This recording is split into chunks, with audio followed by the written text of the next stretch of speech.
Hello everyone, welcome to our channel Wow Automobile. My name is Abhinesh. I am from Wow Automobile Private Limited. So आज हम बात करेंगे hero Honda passenger के engine से। जो आप देखेंगे ये आपका इंजन है, वो आपका 4 स्ट्रोक इंजन है, जिसमें आपका पिस्टन कैसे वर्किंग होता है, क्लच है, हेड है, जो उसमें पार्ट्स है उसका वर्किंग कैसे रहेगा, जो पार्ट्स का जो मैन्युफैक्चरिंग है, जो उसकी स्ट्रेंथ है, वो देखेंगे इसके बारे में। तो आइए देखते हैं ये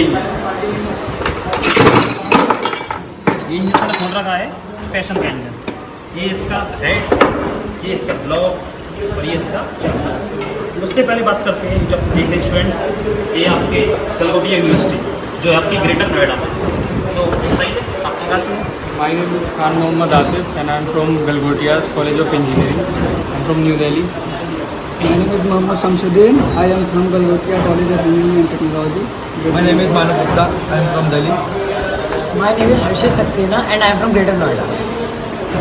My name is Manish Mawar and I am from Jaipur. My name is Guddu Veena from Vivekananda School. My name is Alanpal from UP. तो फ्रेंड्स देखिए, ये जो स्टूडेंट्स थे वो अलग कॉलेज से आए थे, कोई जयपुर से है, कोई दिल्ली से है, कोई कहीं से है। तो इनको अभी सीखने आया है कि इंजन का वर्किंग क्या है, इंजन वर्क कैसे करता है, जो पार्ट्स उसका मूव कैसे होता है और जो फंक्शन है वो कैसे होता है। तो ये इसका जो फर्स्ट होता है, ये इसका हेड पार्ट है। जब आप ओपन करोगे तो ये इसे बोलते हैं हेड पार्ट, जिसके अंदर क्या क्या होता है, इसके अंदर आपका रॉकर आर्म है, वाल्व है, कैम शाफ्ट है, कैम स्प्रॉकेट। इसे बोलते हैं हम हेड या piston cylinder, piston block, piston manifold या कंबस्टन चैम्बर। इसके अंदर क्या होता है, इसके अंदर आपका पिस्टन होता है, जो पिस्टन इसके अंदर मूव होता है। तो जैसे आप देखा होगा, आपने सुना भी होगा TDC BDC। TDC क्या होता है, टॉप डेड सेंटर, जिससे पिस्टन टॉप तक आएगा। ये पार्ट है इसका BDC, इसे बोलते हैं हम बॉटम डेड सेंटर। इसे बोलते हैं हम पिस्टन सिलेंडर या कंबस्टन चैम्बर। ये होता है आपका पिस्टन। ये पिस्टन आपका बना हुआ आपका एल्यूमिनियम एलॉय। आपने देखा होगा एल्यूमिनियम, हम जितनी व्हीकल है आपके सभी में एल्यूमिनियम से यूज पिस्टन क्यों होता है, क्योंकि ये होता है आपका लाइट वेट, प्लस इसकी स्ट्रेंथ बढ़ाने के लिए इसमें जो आपका मटेरियल है वो मिक्स करते हैं। जैसे आपका टंगस्टन है, स्टील है, कार्बन है, many material use mixed in this aluminium. So this piston made by aluminium alloy. Clear? ये इसका चैम्बर पार्ट, चैम्बर पार्ट जिसके अंदर क्या मिलेगा आपको देखने के लिए, क्रैंक शाफ्ट। ये है आपकी क्रैंक शाफ्ट, क्रैंक शाफ्ट। इसे बोलते हैं हम कनेक्टिंग रॉड, कनेक्टिंग रॉड। ये कनेक्टिंग रॉड कनेक्ट होती है आपके इस पिस्टन से, जिसे बोलते हैं पिस्टन बोलता है। पिस्टन आपका मूव होगा TDC to BDC। So this engine is 4 stroke.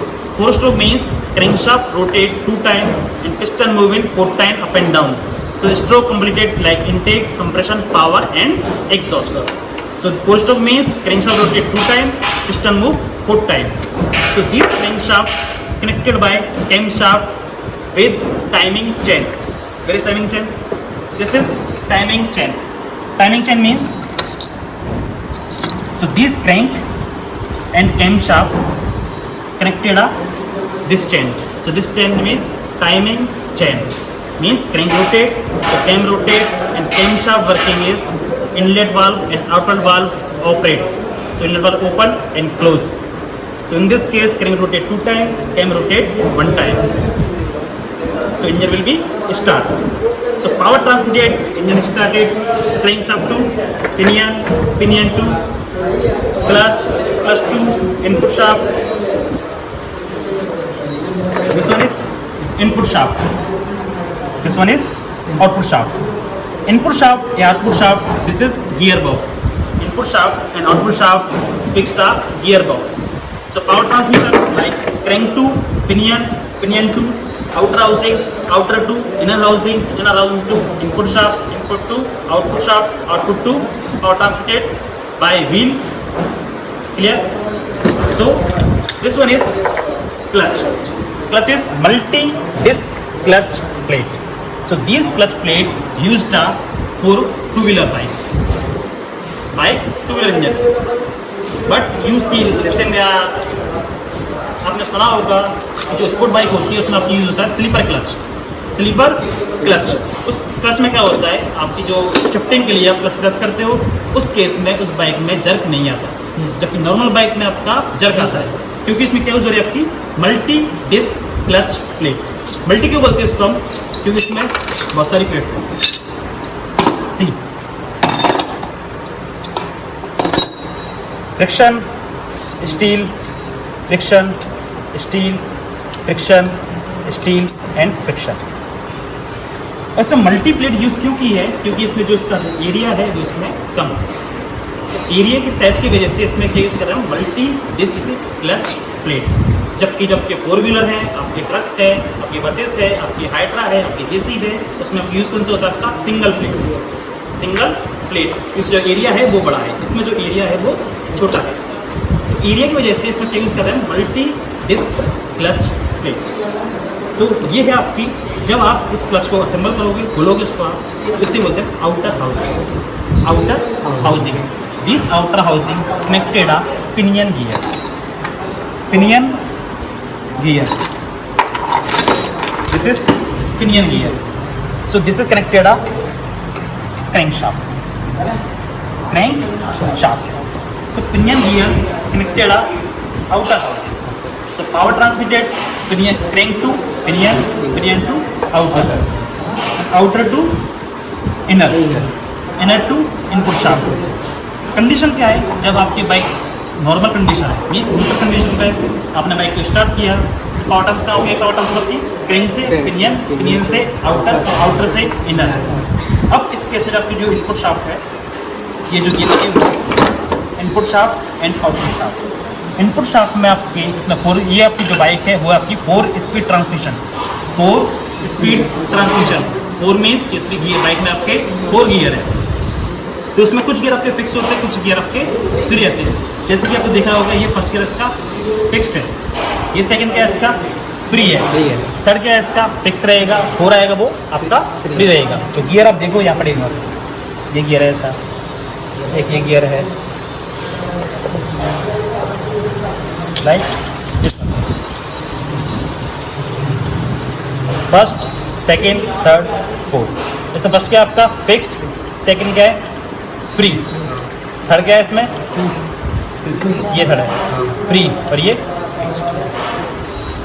Clear. So power transfer करने के लिए जब न्यूट्रल कंडीशन होती है, उस केस में इनपुट शाफ्ट के गियर आपके फिक्स होते हैं, आउटपुट में वही गियर आपके फ्री रहेंगे, जिससे आपकी बाइक रहेगी आपकी न्यूट्रल कंडीशन, न्यूट्रल कंडीशन। उसके बाद आप क्या करोगे? क्लच प्रेस करोगे। क्लच प्रेस करने से आपकी जो इनर हाउसिंग है वो आउटर हाउसिंग क्या हो जाती है? डिसएंगेज।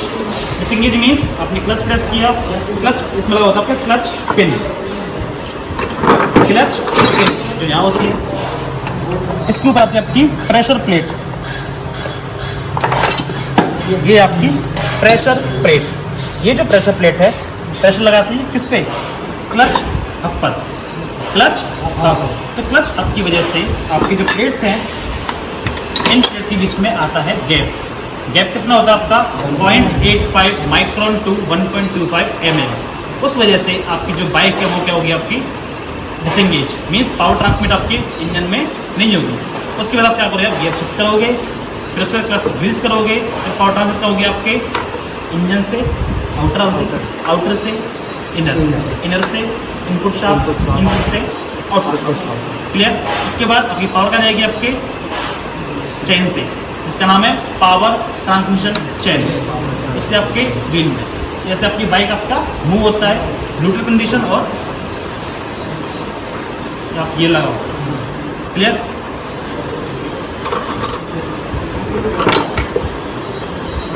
ये जो आपके गियर्स हैं,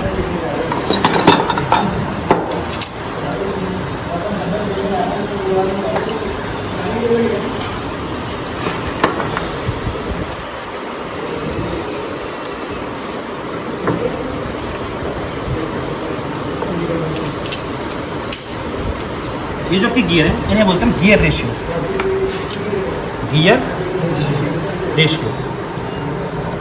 जैसे आप देखिए, ये इनपुट शाफ्ट है जो बड़ी है, आउटपुट शाफ्ट वो छोटी है। तो इनपुट शाफ्ट में होता है आपका छोटा गियर फर्स्ट नंबर का, और आउटपुट में वही फर्स्ट का होता है आपका बड़ा होगा। तो आप जो टीथ काउंट करोगे, इसकी जो आरपीएम कितनी होगी? 2.74 अप्रॉक्स। मीन्स इनपुट शाफ्ट का फर्स्ट फिर कितना घूमेगा आपका? 1 टाइम, और जो आउटपुट है वो कितना घूमेगा? 0.34 टाइम 0.34 टाइम मीन्स क्या मिलेगा आपको यहाँ पे टॉर्क। टॉर्क क्या होता है? किसी भी मूविंग पार्ट को रोटेट कराना या आपके जो उस पर लोड है उसको टो करना, उसे बोलते हैं हम टॉर्क। तो टॉर्क कहाँ पर होता है आपका? रोटेटिंग पार्ट पर। तो आप देखोगे इसमें जो फर्स्ट गियर है, फर्स्ट क्या आपका स्मॉल इनपुट का स्मॉल, आउटपुट का बड़ा। सेकंड क्या होगा इसका? इनपुट का बड़ा, आउटपुट का छोटा। इनपुट में थर्ड क्या होगा आपका? बड़ा रहेगा, आउटपुट का छोटा। इनपुट का फोर्थ का रहेगा बड़ा, आउटपुट का छोटा। मीन्स यहाँ पे क्या हो रहा है? आपका वेरिएशन हो रहा है टॉर्क और आरपीएम को कम ज़्यादा करने के लिए जो गियर साइज है वो कम, छोटा और बड़ा लगाते हैं। क्या लगाते हैं? गियर स्पीड और टॉर्क को कम ज़्यादा करने के लिए गियर का जो साइज है वो छोटा और बड़ा लगाते हैं। इनपुट शाफ्ट में जो गियर्स है वो कैसे रहेंगे आपके? Increasing order. और जो आउटपुट शाफ्ट है वो कैसे रहेंगे आपके? Decreasing order. तो इस केस में क्या होगा? जो लास्ट क्वेश्चन है, लास्ट आपका ट्रैक वो गियर है, फोर्थ गियर। इनपुट क्या रहेगा आपका? बड़ा, आउटपुट का छोटा। इस केस में क्या रहेगा? इसका आरपीएम बढ़ेगा। मीन्स अब जब इसका रेशियो निकालोगे तो आउटपुट का इनपुट का 4 गियर, आउटपुट का 4। इनपुट घूमेगा आपका 0.94 टाइम, आउटपुट घूमेगा आपका 1.14 टाइम। मीन्स एक से ज़्यादा। क्या मिलेगा आपके आपको? स्पीड बढ़ेगी। तो जहाँ स्पीड होगी वहाँ आपका टॉर्क कम रहेगा, और जहाँ टॉर्क होगा वहाँ आपका स्पीड कम रहेगी। क्लियर? ये होता है आपका पिस्टन। नेक्स्ट, इस पिस्टन में आपकी रिंग्स आती है 3। क्या आती है आपकी? 3 रिंग्स। जो फर्स्ट वाली रिंग आएगी उसका नाम है आपका कंप्रेशन रिंग, वो यहाँ आती है। सेकंड है वाइपर रिंग। सेकंड कौन सी है? Wiper ring. थर्ड कौन सी आपकी? Oil seal ring. कोई भी आप पूछे कि पिस्टन में कितनी रिंग होती हैं, बोलने के लिए इसमें कितनी रिंग होती हैं? इसमें 3। तो इसमें एक्चुअल कितना होता है? इसमें 5। 2 मेटल प्लस आपकी जो ऑयल सील है वो 3 रिंग से मिलकर बना हुआ है, जिसमें 2 आपकी मेटल आएंगी, एक आपकी आएगी जेग जेग टाइप स्प्रिंग, इस शेप की जेग जेग टाइप स्प्रिंग। इनका वर्किंग क्या है? ऑयल सील का काम होता है कि जब पिस्टन मूव होता है तो आपका जो ऑयल है वो इससे ऊपर ना जाए। तो ये क्या करती है? ऑयल को नीचे रोक लेती है। फर्स्ट कौन सी आपकी? कंप्रेशन। इसका काम है एयर फ्यूल मिक्सचर है वो उसको नीचे आने से रोकना। लेकिन आपके जो रिंग्स है उसमें होता है आपका कट। क्या होता है उसमें? कट। वहाँ से वो ऑयल आपका एयर फ्यूल वो नीचे आएगा। लेकिन आपके जो सेकंड नंबर की आपकी वाइपर रिंग है वो क्या करेगी? सेपरेट करती है, ऊपर का फ्यूल ऊपर रहे, नीचे का ऑयल नीचे रहे। यदि आपकी जो रिंग्स पिस्टन आपका इस ब्लॉक में आपका पिस्टन आपका फ्री रहता है, फ्रीली।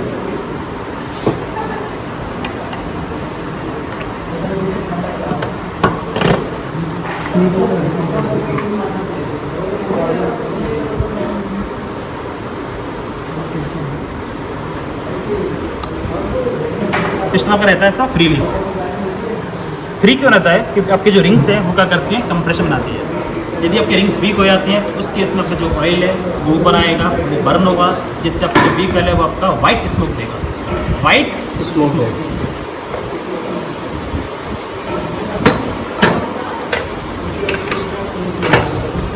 ये है आपका ऑल्टरनेटर। ऑल्टरनेटर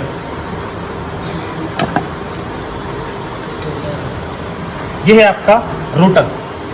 ये क्या आपका? रोटर। ये क्या आपकी? कॉइल। इस कॉइल का नाम है आपका सोर्स कॉइल। Source coil. ये आपका रोटर। जो पीछे वाला पार्ट है वो आपका हैवी पार्ट है, जिसे हम बोलते हैं फ्लाई व्हील। इसे बोलते हैं फ्लाई व्हील। फ्लाई व्हील करता क्या है? फ्लाई व्हील करता है, उसका काम होता है इंजन की आरपीएम को कांस्टेंट रखना। ये जो आप देख रहे हो, रोटर देख रहे हो, इसमें आपकी जो कॉइल्स हैं वो है आपके 8, 1 2 3 4 5 6 7 8। जितनी आपकी कॉइल्स हैं उतनी आपके इसमें मैग्नेट आएंगे। ये देखिए, इस पूरे मैग्नेट नहीं है। फर्स्ट यहाँ मैग्नेट है जो मैंने मार्क किया, वो फर्स्ट, सेकेंड, थर्ड, 4 5 6 7 एंड 8। इसके बीच में कुछ नहीं है। तो जितनी ज़्यादा आपकी कॉइल्स रहेंगी उतने आपके मैग्नेट रहेंगे। होता क्या है? ये जो आपका रोटर है इसे ड्राइव करने देता है आपका टैंक शाफ्ट। तो जब ये मैग्नेट इस कॉइल के चारों राउंड घूमती है, ऐसे मूव होगा, तो इसमें आपका क्या बनेगा? EMF, electromagnetic flux. उस केस में आपका जो करंट है वो प्रोड्यूस होगा 12 volt 7 ampere. 12 volt and 7 ampere. Second question है, आप से पूछे कोई कि difference between self motor and rotor. Self motor and rotor. So बोलिए, rotor means mechanical to electrical, mechanical to electrical, and self motor electrical to mechanical. Means आपने self गाड़ी में सेल्फ लगाया, सेल्फ क्या करा, इंजन को घुमाया। ये क्या कर रहा है, इंजन से पावर ले रहा है, करंट प्रोड्यूस कर रहा है। तो आज हमने सीखा कि इंजन कैसे वर्किंग होता है। तो ये था हमारा एक टॉपिक। जो नेक्स्ट टॉपिक है उसे बताएंगे कि इंजन कैसे स्टार्ट होता है। तो thank you friends, please like, subscribe, share, comment.